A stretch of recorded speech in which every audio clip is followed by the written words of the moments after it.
UNESCO দ্বারা বিশ্ব ঐতিহ্যবাহী স্থান হিসেবে এই মন্দিরটা তার বিশাল আকার, জটিল কারুকার্য এবং সূর্য দেবতার স্বর্গীয় রথকে অনন্য ধারণার জন্য পৃথিবী বিখ্যাত হয়ে আছে। অনিচ্ছা সত্ত্বেও অযাচিতভাবে সিংহম আমাদের প্রাইভেট সময়ের কিছু মুহূর্ত কেড়ে নেওয়ার দরুন দেখলাম ওরা বেশ রেগেই যাচ্ছে আমার ওপর। ইচ্ছা বাঘের খাবার পার ডে 14 কেজি মোষের মাংস, বাফেলো মিট, আর সোমবারে একদিন একাদশী। যেমন ভণ্ড সেরকম ফাজিল সন্ন্যাসিনী বাবা।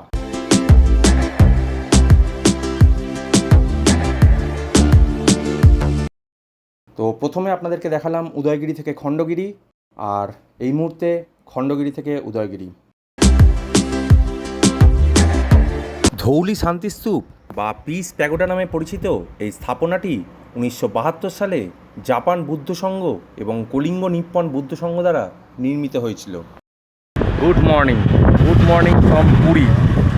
আজ 28শে এপ্রিল 2026। এই মুহূর্তে দাঁড়িয়ে আছি সোনালী হোটেলের ঠিক সামনে, আর এই হচ্ছে গাড়ি দাঁড়িয়ে গেছে। তো জয় জগন্নাথ বলে আপাতত বেরিয়ে পড়ব। আমরা প্রায় 230 কিলোমিটার আপ ডাউন করব। প্রথমেই চলে যাব কোনারক সান টেম্পল, তারপরে আস্তে আস্তে লিঙ্গরাজ মন্দির, উদয়গিরি, ধবলগিরি, খণ্ডগিরি এইসব দেখে আমরা চলে যাব নন্দনকানন। সেখান থেকে আবার আমরা সন্ধ্যে শিডিউল টাইম 7টা থেকে 7:30টার মধ্যে চলে আসব। তারপর আমাদের ঠিক রাত্রি 10টার সময় ট্রেন আছে। তো পুরো ফুল প্যাকড আপ শিডিউল আছে আমাদের, সারা দিনের প্রোগ্রাম আছে। তো সঙ্গে থাকুন, দেখতে থাকুন এক্সপ্লোর অফ টাইম।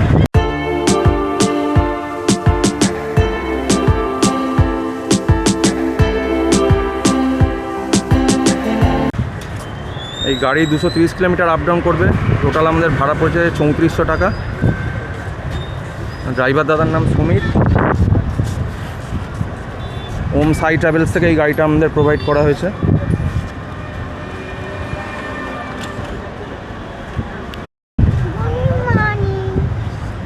হ্যালো,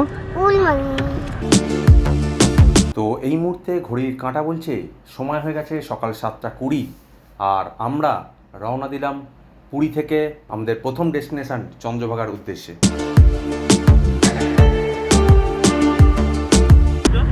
তো এই আমরা ফুল ফ্যামিলি আপাতত চলেছি চন্দ্রভাগার উদ্দেশ্যে। আমাদের প্রথম ডেস্টিনেশন আজকের।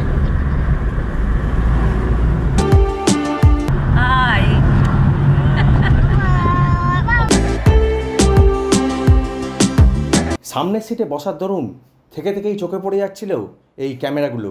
বেশ কয়েক কিলোমিটার ছাড়া কিন্তু এই ক্যামেরাগুলো রাস্তার ওপরে এরকম ইনস্টল করা আছে। ড্রাইভার দাদার সঙ্গে কথা বলে জানতে পারলাম 60 কিলোমিটারের বেশি গাড়ি চালালেই অটোমেটিক্যালি চালান জেনারেট হয়ে আপনাদের বাড়িতে চলে যেতে পারে। তো যারা গাড়ি নিয়ে আসবেন তারা কিন্তু এই ব্যাপারটা একটু মাথায় রাখবেন।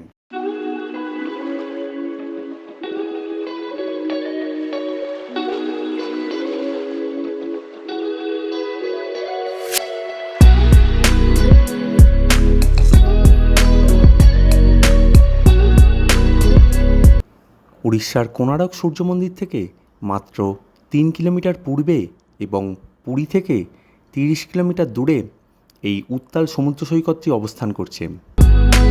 টাইমস অফ ইন্ডিয়ার তথ্য অনুযায়ী এই সমুদ্র সৈকতটি কিন্তু এশিয়ার মধ্যে প্রথম সমুদ্র সৈকত যেটা ব্লু ফ্ল্যাগ বিচের শিরোপা অর্জন করেছে। পৌরাণিক কাহিনী অনুযায়ী শোনা যায় ভগবান শ্রীকৃষ্ণের পুত্র সাম্বা কুষ্ঠরোগে আক্রান্ত হয়েছিলেন। তিনি কঠোর তপস্যা করেন এবং সূর্যদেবের কাছে প্রার্থনা করেন। এরপর তিনি আরোগ্য লাভ করেছিলেন। সেই ঘটনাকে কেন্দ্র করে এখানে এক অলিখিত যোগসূত্র তৈরি হয়। সেই থেকেই এই সৈকতকে চন্দ্রভাগা সৈকত রূপে নামকরণ করা হয়েছে।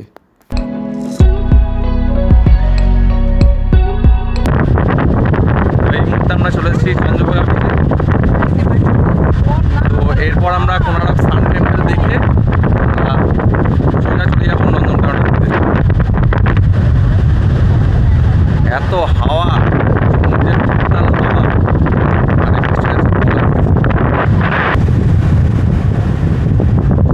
আর এই দুই খুদে আমাদের মেঘ ভাই আর চিনি। দেখি এদিকে দাঁড়াবে, দেখি একটা ছবি তুলি। দেখি মেঘ ভাই, দেখি আর মা এই দূরে বসে আছে আপাতত, মায়ের পায়ে যন্ত্রণা হচ্ছে, তাই মা আপাতত দূর থেকেই বীজকে উপভোগ করছে।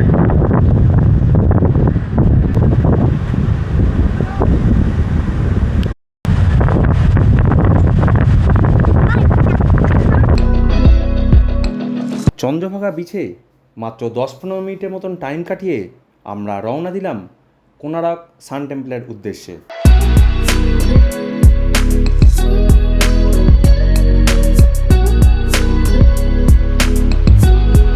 তো এই মুহূর্তে চলে এসেছি কোনারক সান টেম্পলে। চলুন ঘুরে দেখি কোনারক সান টেম্পল।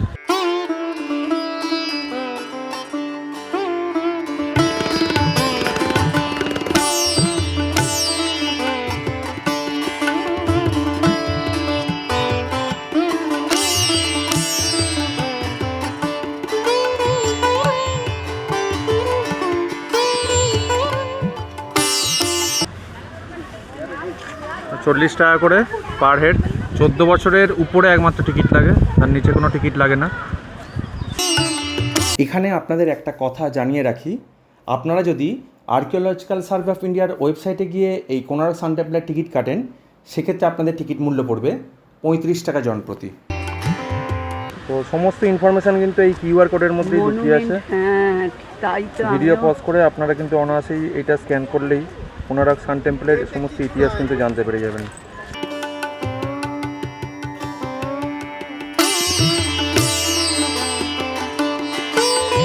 ভারতের পূর্ব উপকূলে উড়িষ্যার কোনারক শহরে অবস্থিত এই কোনারক সূর্য মন্দিরটা প্রাচীন ভারতীয় স্থাপত্যের এক অসাধারণ নিদর্শন।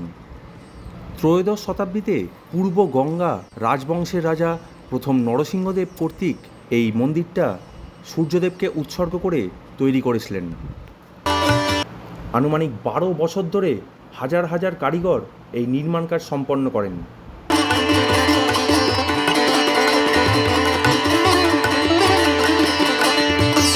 ইউনেস্কো দ্বারা বিশ্ব ঐতিহ্যবাহী স্থান হিসেবে এই মন্দিরটা তার বিশাল আকার, জটিল কারুকার্য এবং সূর্যদেবতার স্বর্গীয় রথকে উপস্থাপনের এক অনন্য ধারণার জন্য পৃথিবী বিখ্যাত হয়ে আছে।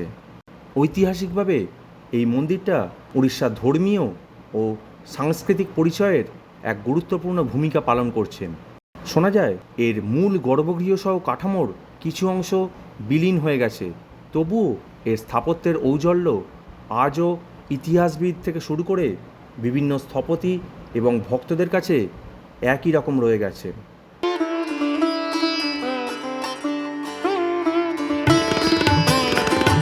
এই মন্দিরটা সূর্যের রথ হিসেবে নকশা করার ধারণাটাই এর সবচেয়ে আকর্ষণীয় বৈশিষ্ট্য, যা সূর্যদেবতার স্বর্গীয় গতিকে চিত্রিত করে তুলেছেন।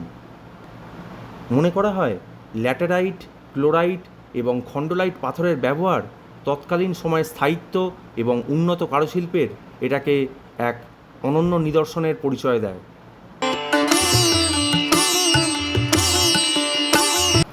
এই কোনারক সূর্য মন্দিরের অন্যতম প্রধান প্রতীকী উপাদান হল জগমোহনের পাদদেশ বরাবর স্থাপিত 24টা সূক্ষ্মভাবে খোদাই করা চাকা। প্রতিটা চাকা তার বিস্তৃত পুষ্প এবং জ্যামিতিক নকশাসহ দিনের বিভিন্ন প্রহরকে প্রতিনিধিত্ব করছেন এবং সময়ের প্রবাহের প্রতীক বলে বিশ্বাস করা হয়। এগুলো সূর্য ঘড়ি হিসেবেও কাজ করছে। চাকাগুলোর বিস্তারিত কারুকার্য, যেখানে দেবদেবী থেকে শুরু করে বিভিন্ন পৌরাণিক দৃশ্য ছোট ছোট করে খোদাই করা রয়েছে।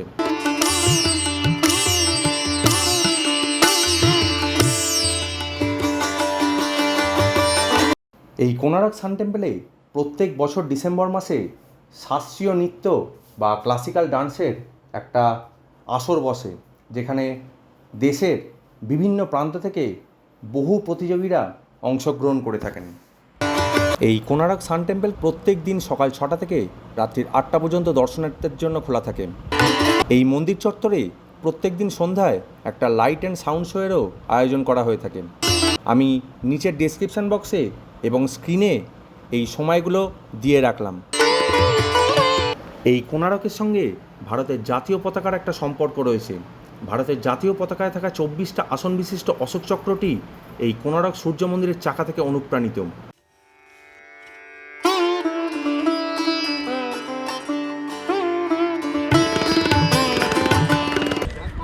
চাইলে আপনারা নিয়ে নিতে পারেন গাইড। এই গাইডদের মাধ্যমে আপনারা এই কোণারক সান টেম্পলের ইতিহাস জেনে নিতে পারেন।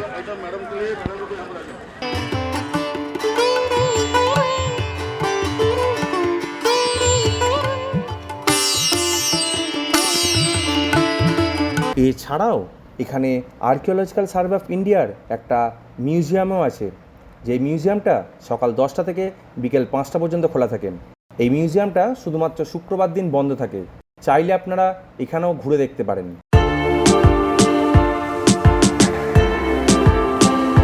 কোণারক সান টেম্পল দেখার পর চলে এলাম এর পাশেই এই বালাজি রেস্টুরেন্টে।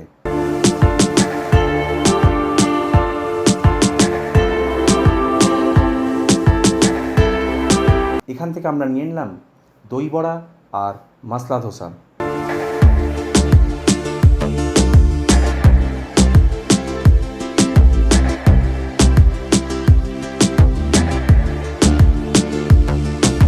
এই মুহূর্তে আমরা কোণারক সান টেম্পল দেখে আমরা রওনা দিলাম নন্দনকাননের উদ্দেশ্যে। নন্দনকানন এই কোণারক সান টেম্পল থেকে প্রায় 75 কিলোমিটারের রাস্তা, সময় লাগবে প্রায় 2 ঘন্টা 15-20 মিনিটের মতন। তো চলুন যেতে যেতে আপনাদেরকে রাস্তার কিছু সিনিক বিউটি দেখাই, সেই সঙ্গে আমরা রওনা হয়ে যাব উড়িষ্যার রাজধানী ভুবনেশ্বরের উদ্দেশ্যে। চলুন যাওয়া যাক।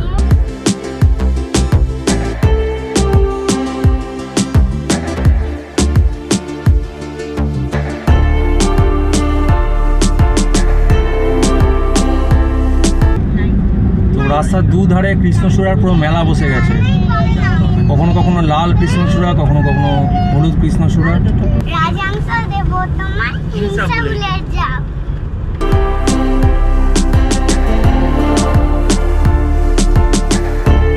ঘড়ির কাঁটা বলছে সময় হয়ে গেছে এখন সকাল 11টা 10, আর আমরা এই মুহূর্তে চলে এসেছি পিপলি টোল প্লাজায়।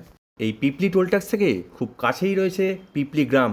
আপনারা সকলেই জানেন যে এই পিপলি গ্রামটা কিন্তু তার চমৎকার অ্যাপ্লিক ও প্যাচওয়ার্ক হস্তশিল্পের জন্য বিখ্যাত হয়ে রয়েছে, যা স্থানীয়ভাবে চান্দুয়া নামে পরিচিত।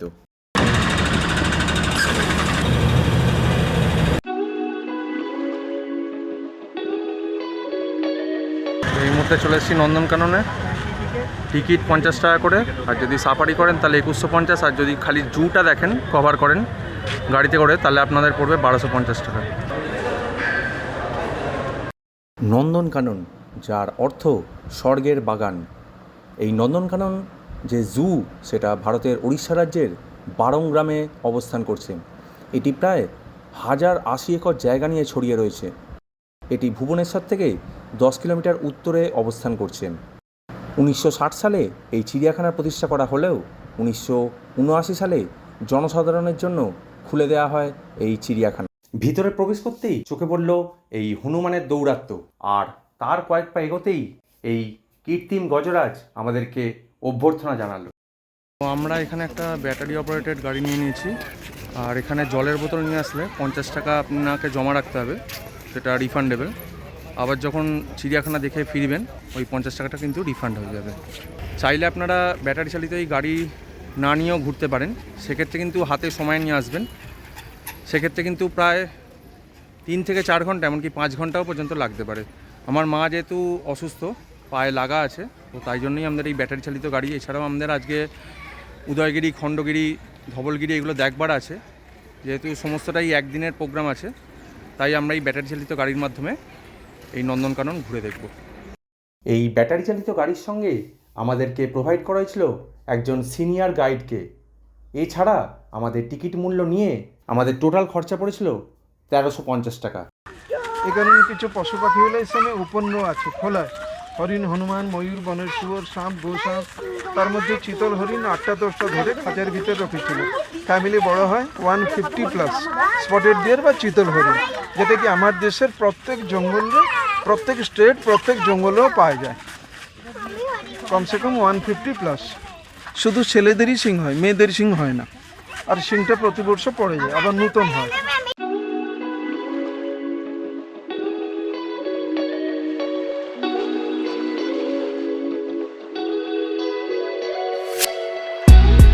প্রথমে দেখবে মাঙ্কি ভিতরে রাজা, দি কিং অফ মাঙ্কি, যেটাকে বলা যায় সিয়াম মাঙ্ক। মানে যে 50% মাংকি আর 50% বন মানুষ। এই দেখেন বন মানুষ ঝুলছে আম গাছের উপরে, চলে গেল ওই দিকে। বন মানুষ 4 প্রকারে পাওয়া যায়, চিম্পাঞ্জি, ওরাংওটাং, গরিলা আর গিবন। গিবন বলা যায় হু হু করে আওয়াজ করে, এই কারণে হলো গিবন। এই যে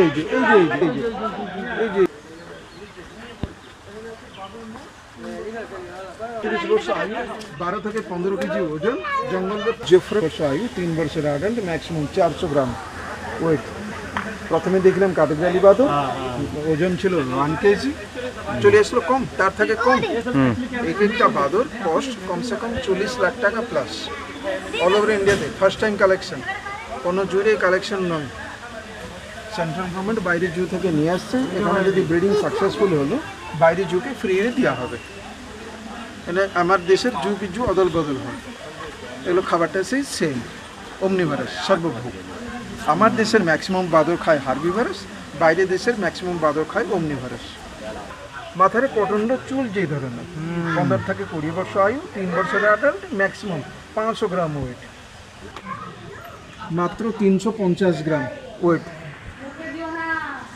ব্ল্যাক টপটার, যেটা কি আমার আলিপুর জু থেকে চুরি হয়েছিল, জঙ্গলে পোক জোক উই পোকা।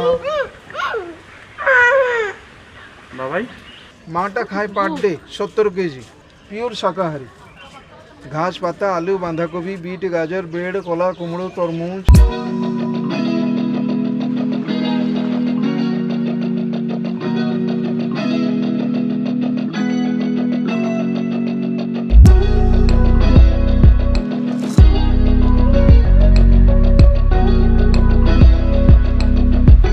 এরপর চলে গেলাম সরীসৃপদের আস্তানায়, যেখানে গিয়ে প্রথমেই চোখে পড়ল এই ইগুয়ানাকে।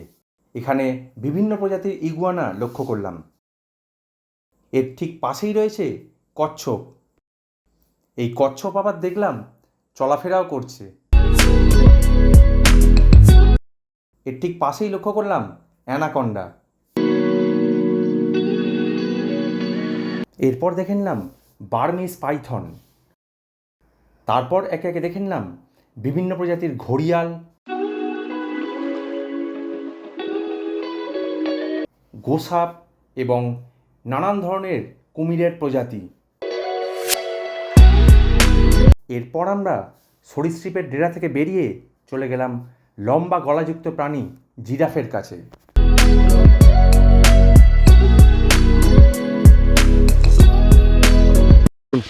দুটো হাতি দেখুন, বাঁ দিকে বাসন্তী, বয়স 60+, ডানে দিকে হীরা 25+।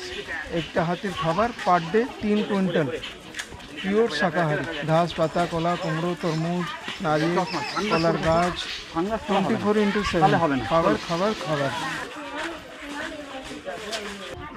বাসন্তী আর হীরা দেখতে পাচ্ছি না। এখান থেকেই 99% বাঘ অল ওভার ইন্ডিয়াকে সব জুকে সাপ্লাই হয়। আচ্ছা, এক্সচেঞ্জ অদল বদল। যে জিরাফ দেখলাম বাঁ দিকটা, আমার আলিপুর জুকে দুটো বাঘ দেওয়া হলো এখান থেকে, দুটো জিরাফ আনা হলো ওখান থেকে। আর আমার আলিপুর জু হলো আমার ইন্ডিয়ার সব থেকে পুরনো জু, যেটা কি 1860 সালে হয়েছিল। তার 100 বছর পরে আমার জু 1960। একটা বাঘের খাবার পার ডে 14 কেজি মোষের মাংস, বাফেলো মিট, বিকাল সময় 14 কেজি বাফেলো মিট খায় একটা বাঘ একটা বাঘ পার ডে। Per day. আর সোমবারে একদিন একাদশী। শুনে দিচ্ছে আওয়াজটা হালকা। হ্যাঁ, মানে ওর কালকে উপবাস গেছে। এই কারণে আজ থেকে বাঘ লেজি থাকবে। মানে রবিবার বিকাল সময় খেয়েছিল। বেঙ্গল টাইগারটা দেখুন স্যার, শুয়ে আছে, মাত্র 3 বছর। নাম হলো অমিত কুমার। একসাথে হয়েছিল 4টে বাচ্চা, অমিত, জয়শ্রী, শ্রী অ্যান্ড তৃপ্তি। জুড়ে আমার কত নম্বর এনকোজের। বলাই বাহুল্য আমার বউয়ের নামটাও যে একটা বাঘের নাম হতে পারে সেটা ভেবেই কীরকম একটু রোমাঞ্চ লাগছিল। এদিন 5খানা জীবন্ত মোষ কাটা হয়। এমন নয় কি কেটে দিবে ফেলে দিবে। যে টেন্ডার নিচ্ছে ও 5খানা জীবন্ত মোষ নিয়ে আসবে। প্রথমে ডক্টর এক্সাম করবে, তারপরে কাটা হবে, পোস্টমর্টম হবে, তারপর ডক্টর রিপোর্ট দেবে খাবারটা ঠিক আছে কি না আছে, তারপরে ওজন করে খাবার দিয়ে যাবে। অনিচ্ছা সত্ত্বেও অযাচিতভাবে সিংহম আমাদের প্রাইভেট সময়ের কিছু মুহূর্ত কেড়ে নেওয়ার দরুন দেখলাম ওরা বেশ রেগেই যাচ্ছে আমার ওপর। তাই কিছুটা দিগ্ভ্রান্ত হয়ে আমার ক্যামেরার দিকে তাকিয়েও রইল খানিকক্ষণ।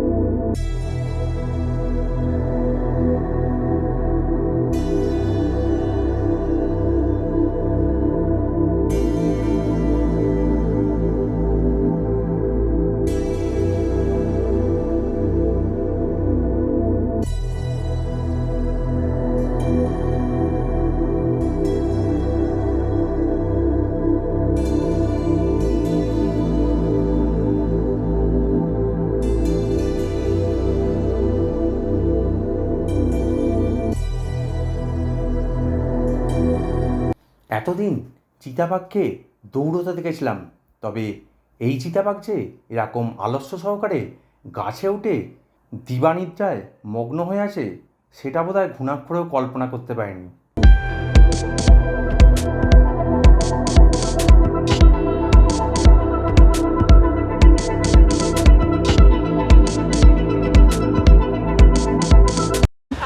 জ্ঞানরঞ্জন মিশ্র। আচ্ছা, ইনি হচ্ছেন এখানকার গাইড। আমরা এনার থ্রু দিয়ে কিন্তু অনেক রকমভাবে উপকৃত হলাম। যদি আপনারা আসেন তো এখানে এনার সঙ্গে কিন্তু যোগাযোগ করতে পারেন। ধন্যবাদ। অবলা কৃত্রিম হাতিটা কিন্তু ধন্যবাদ জানাতে ভুলল না।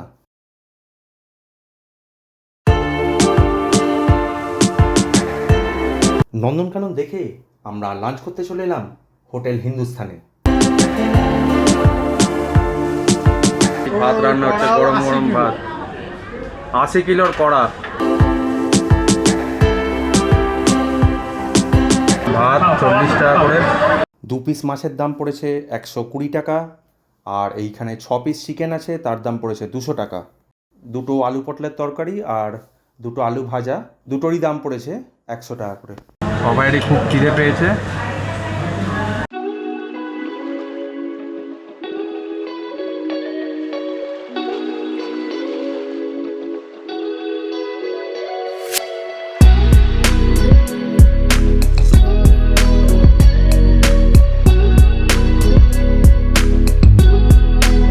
এই উদয়গিরি এবং খণ্ডগিরি হিলসের কিন্তু একটাই টিকিট কাউন্টার। যেহেতু দেখলাম লাইন আছে বেশ কিছুটা, তাই অনলাইনেই এই স্ক্যানারের মাধ্যমে টিকিটটা আমরা কেটে নিলাম।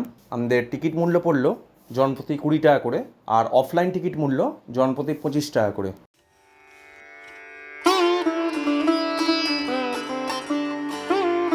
উড়িষ্যার ইতিহাসে সবচেয়ে শক্তিশালী রাজা হিসেবে বিবেচিত মেঘবাহন রাজবংশের রাজা খারভেলা খ্রিস্টপূর্ব 2য় শতকের কাছাকাছি সময়ে এই গুহাগুলো নির্মাণ করেছিলেন বলে মনে করা হয়।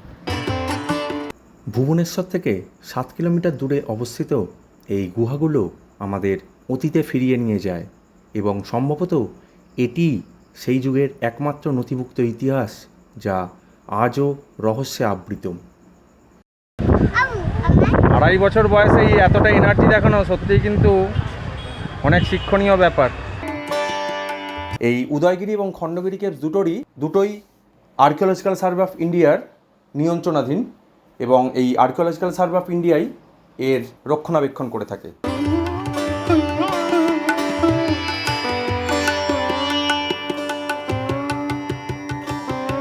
এই উদয়গিরি কেভের মধ্যে অন্যতম প্রধান গুহা হলো হাতি গুহা, যেটা হাতি গুম্ফা নামেও পরিচিত হয়ে রয়েছে। এখানে রাজা খারভেলার শিলালিপি রয়েছে। এই 17টা পংক্তিতে তার বহু বিজয় অভিযান এবং শাসন পদ্ধতির উল্লেখ রয়েছে। এছাড়াও রয়েছে রানী গুহা, যেটা হলো একটা সুন্দর কারুকার্য খচিত দোতলা স্থাপত্য। চমৎকার কারুকার্য ছাড়াও এই গুহাটা তার ধ্বনিগত বৈশিষ্ট্যের জন্য পরিচিত হয়ে রয়েছে। খ্রিস্টীয় 19বিংশ শতকে এক তরুণ British officer sir Andrew Stirling সর্বপ্রথম এই গুহাগুলো আবিষ্কার করেন।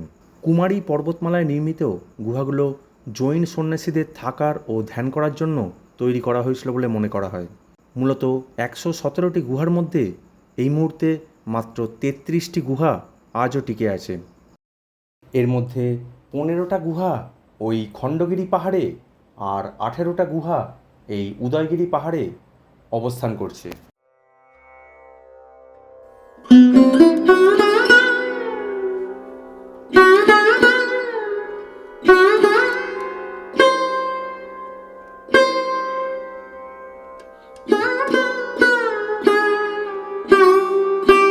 এখানে রয়েছে গণেশ গুহা, যেটা জৈন তীর্থঙ্করদের খোদাই করা চিত্র এবং অন্যান্য ভাস্কর্যের জন্য পরিচিত।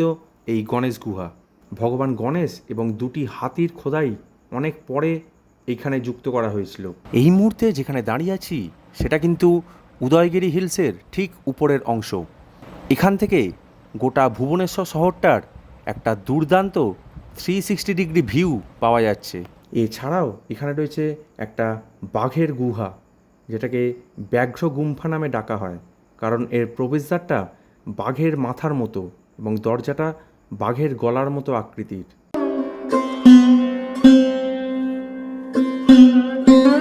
আমার মেয়ের খালি কীর্তিকলাপটা দেখুন, যেমন ভণ্ড সেরকম ফাজিল সন্ন্যাসিনী বাবা।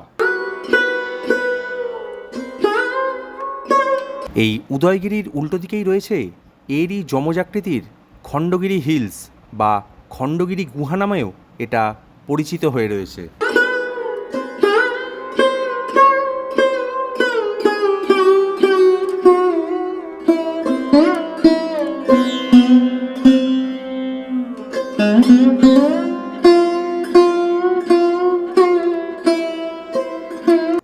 এখানে যে প্রধান গুহাগুলো আছে তার মধ্যে বড়ভুজি গুম্ফায় তীর্থঙ্কর ভাস্কর্যের পাশাপাশি পরস্পরের মুখোমুখি দ্বাদশ বাহুবিশিষ্ট শাসনা দেবীর মূর্তি রয়েছে। এছাড়াও এখানে আরেকটা গুহা রয়েছে যার নাম ত্রিশূল গুহা। এই গুহার দেওয়ালে 24 জন জৈন তীর্থঙ্করের মূর্তি খোদিত রয়েছে। তীর্থঙ্কর ঋষভদেবের ভাস্কর্যটি বিশেষভাবে উল্লেখযোগ্য। এরপর চলে এলাম অম্বিকা গুহাতে। এই গুহার দেওয়ালে প্রত্যেক তীর্থঙ্করের যক্ষ ও যক্ষিণীর চিত্র খোদাই করা হয়েছে। এই সুন্দরভাবে খোদাই করা গুহাগুলোর সবচেয়ে অসাধারণ কৃতিত্ব হলো এই যে প্রত্যেকটা গুহা এবং ভাস্কর্য সাধারণ সরঞ্জাম ব্যবহার করে অত্যন্ত যত্ন সহকারে হাতে খোদাই করা হয়েছিল। এই স্থাপত্য এবং চমৎকার খোদাইকর্ম একদম প্রথম শ্রেণীর, তা বলাই বাহুল্য। এই গুহাগুলো মনে করা হতো জৈন ভিক্ষুদের বাসস্থান হিসেবে ব্যবহার করা হতো। এর মধ্যে অনেক গুহাই হলো দোতলা এবং বিশ্বাস করা হয় যে এই গুহাগুলোর উপরের কক্ষগুলো গভীর ধ্যানের জন্য সেই সময় ব্যবহার করা হতো। এই দিগম্বর জৈন মন্দিরটা এই খণ্ডগিরি পাহাড়ের উপর অবস্থান করছে। এটা খ্রিস্টপূর্ব প্রথম শতাব্দীতে রাজা খারভেলার আদেশে নির্মিত হয়েছিল বলে মনে করা হয়। এই মন্দির চত্বরে টোটাল 3টে উপাসনালয় রয়েছে। এখানে মূল মন্দিরের ভেতর ভগবান মহাবীরের একটা সাদা মার্বেলের মূর্তি রয়েছে।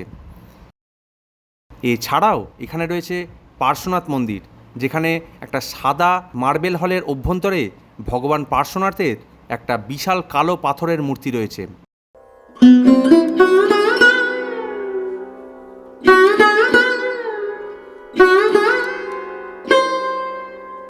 এবং তৃতীয় মন্দিরটা, যেখানে বিভিন্ন জৈন তীর্থঙ্করের 5টি সূক্ষ্মভাবে খোদিত মূর্তি রয়েছে।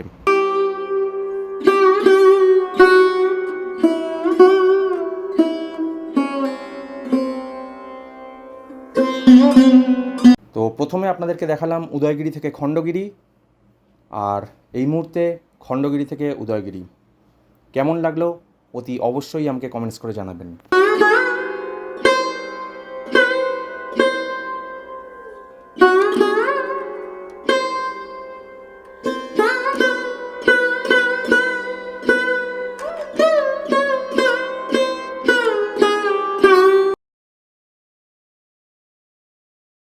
সময় হয়ে গেছে এখন বিকেল 4:20।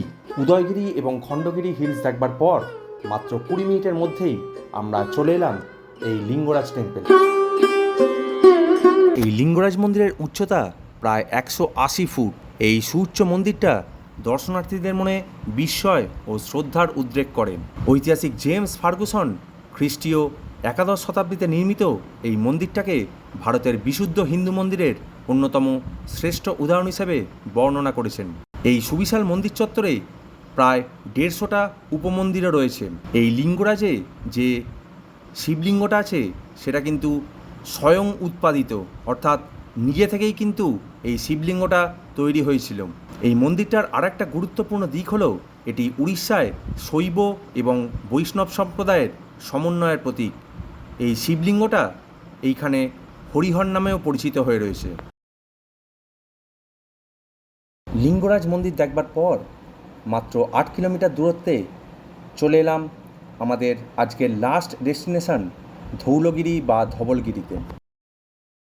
এই ধৌলগিরি বা ধবলগিরিতে ঢোকবার সময় আমাদের একটা 60 টাকা এন্ট্রি ফি লাগলো, যেটা এখানকার ধৌলগিরি ডেভেলপমেন্ট ট্রাস্টের আন্ডারে এই ফিটা নেওয়া হয়েছে।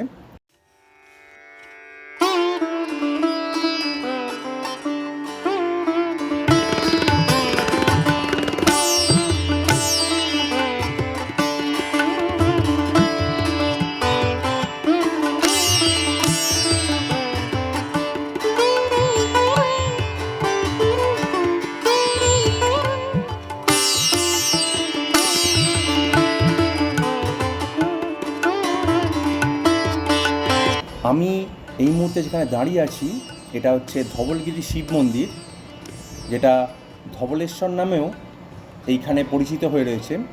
এটা একটা প্রাচীন এবং নির্মল হিন্দু মন্দির যেটা উড়িষ্যার এই ধৌলি পাহাড়ে অবস্থান করছে। এইটা ঠিক ধৌলি যে শান্তি স্তূপ আছে তার ঠিক পিছনে দয়া নদীর তীরে অবস্থিত। এটা একটা হিন্দু তীর্থস্থান এবং ঐতিহাসিক তাৎপর্যপূর্ণ স্থান বলা চলে।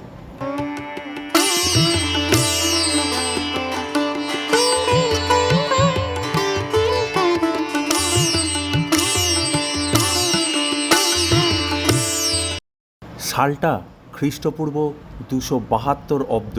মহান মৌর্য বংশের কিংবদন্তি রাজা মহামতি অশোক এক ভয়ঙ্কর যুদ্ধের পর মৃতদেহে ছেয়ে থাকা কলিঙ্গের বিশাল যুদ্ধক্ষেত্রের দিকে তাকিয়েছিলেন। এক সুবিশাল বিজয়ের পরেও যুদ্ধের পরবর্তী দৃশ্য, মৃত্যু ও ধ্বংস তাকে আতঙ্কিত করে তোলে এবং এর ফলস্বরূপ অশোকের রূপান্তর ঘটে। তিনি তার সেই শক্তিকে, যা তিনি আগে যুদ্ধজয় ও বিজয়ে ব্যয় করতেন, তা আধ্যাত্মিক ও সাধনায় চালিত করলেন। তিনি বৌদ্ধ ধর্ম গ্রহণ করলেন এবং বুদ্ধের শিক্ষা ও কঠোর জীবনযাপন পদ্ধতি অনুসরণ করতে শুরু করলেন। এই সমস্ত ধ্বংসযজ্ঞ তাকে পার্থিব সব কিছুর ক্ষণস্থায়ী প্রকৃতি এবং মৃত্যুর পর বিলীন হয়ে যাওয়া পার্থিব সম্পদের পেছনে ছোটবার চরম অর্থহীনতা সম্পর্কে ভাবতে বাধ্য করেছিল। তিনি যুদ্ধের উপযোগিতা নিয়েও গভীরভাবে চিন্তা করলেন, যা মানবজাতির জন্য মৃত্যু, ধ্বংস এবং দুর্দশা ছাড়া কিছুই বয়ে আনে না। সুতরাং এর উপযোগিতা বা পুণ্য কি? কিছুই না। এই উপলব্ধির ফলেই মহান যোদ্ধা অশোক বৌদ্ধ ধর্ম গ্রহণ করেন এবং তার বাকি জীবন উড়িষ্যাসহ ভারত ও তার বাইরে দূর দূরান্তে বুদ্ধের বাণী প্রচার করে কাটান।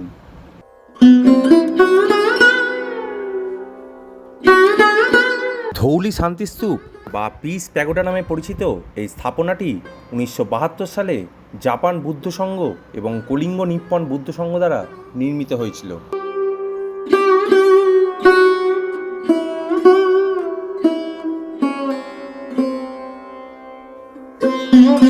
এই ধৌলগিরি বা ধবলগিরিতে সোমবার ছাড়া সপ্তাহের প্রত্যেক দিন সন্ধ্যে 6:30 থেকে মাত্র 25 টাকার বিনিময়ে যে লাইট অ্যান্ড সাউন্ড শো হয়, সেইটার মাধ্যমে এর ইতিহাস সম্পর্কে আপনারা জানতে পারেন।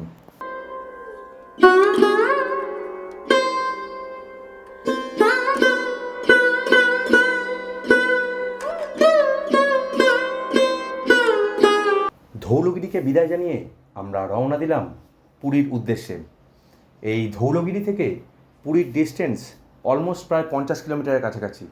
সময় লাগবে ঘণ্টাখানেকের মতন।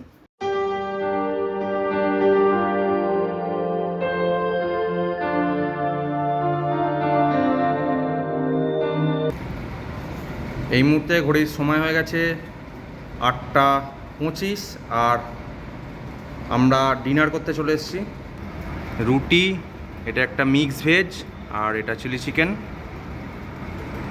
মিক্স ভেজের দাম পড়েছে 100 টাকা, আর চিলি চিকেন পড়েছে 160 টাকা করে 6 পিস। এইটা এই মাসির হোটেল থেকেই আনা হয়েছে, যেখানে আমরা গতকাল লাঞ্চ সেরেছিলাম। তো দ্বিতীয় দফার ভোটের প্রাক্কালে পুরীকে বিদায় জানিয়ে এইবারের মতন রওনা দিলাম কলকাতার উদ্দেশ্যে। তো এই সমগ্র পুরী ভ্রমণের গল্প আপনাদের কেমন লাগলো অতি অবশ্যই আমাকে কমেন্টস করে জানাবেন। যদি এই ভিডিওটা ভালো লেগে থাকে অতি অবশ্যই একটা লাইক, কমেন্টস, শেয়ার করে চ্যানেলটাকে সাবস্ক্রাইব করে পাশে থাকবেন। ভালো থাকবেন বন্ধুরা, সঙ্গে থাকুন এক্সপ্লোর অফ টাইম। ভ্রমণে থাকুন, ভালো থাকুন, শুভরাত্রি, ধন্যবাদ।